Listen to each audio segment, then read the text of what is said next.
We recently did a review on a $30 capture card, so today we're going to follow up with a $60 capture card. Woot woot!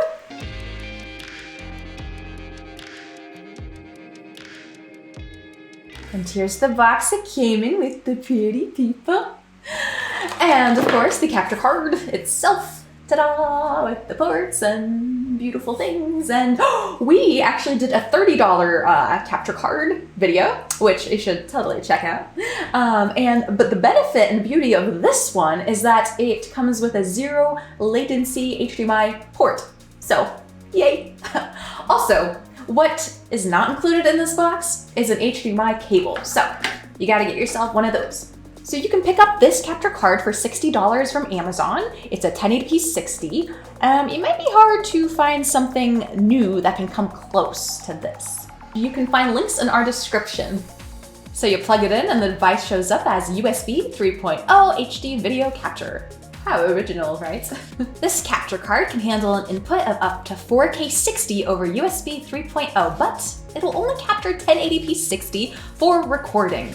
It is compatible with Linux and Macs and Windows, but it doesn't require any special software or craziness, so you can just get it up and running. You just find that USB port and voila!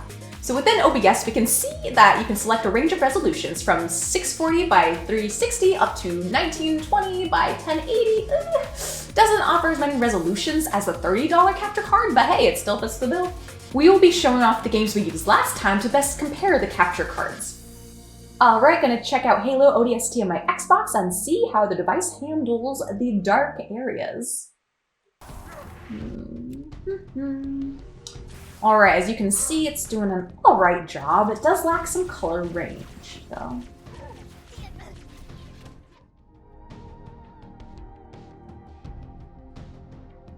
But listen, some of these buildings are open. She'll be able to get inside. Flank the Covenant on the streets. And there is noise around the text of the screen if it's not on a solid color. Okay, let's switch over to Minecraft Dungeons and let's see.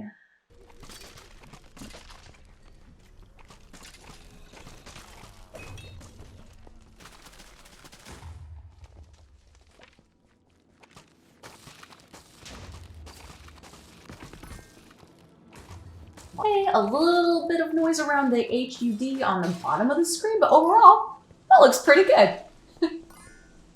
Okay. And it looks like we completed some Xbox quests while shooting this video as well. Huzzah. Anyway, around the text you can see some noise introduced from the capture card. It's not bad, but it's not really great either.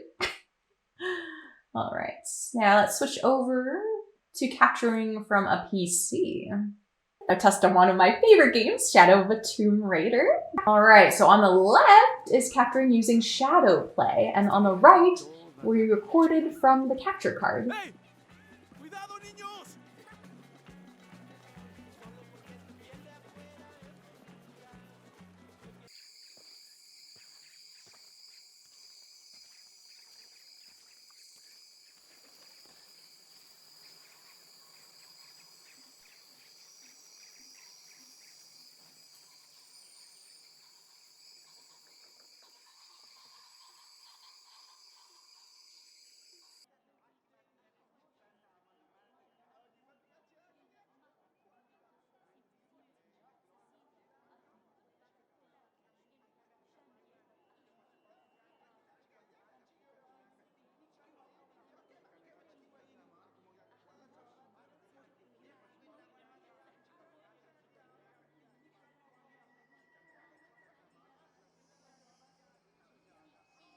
Visually, it looks great. The noise that's introduced from the capture card doesn't really affect the game too much.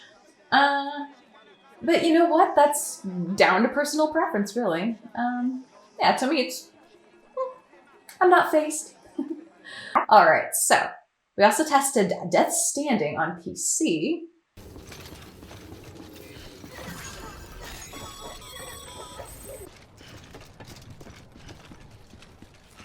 Weapons restrictions lifted.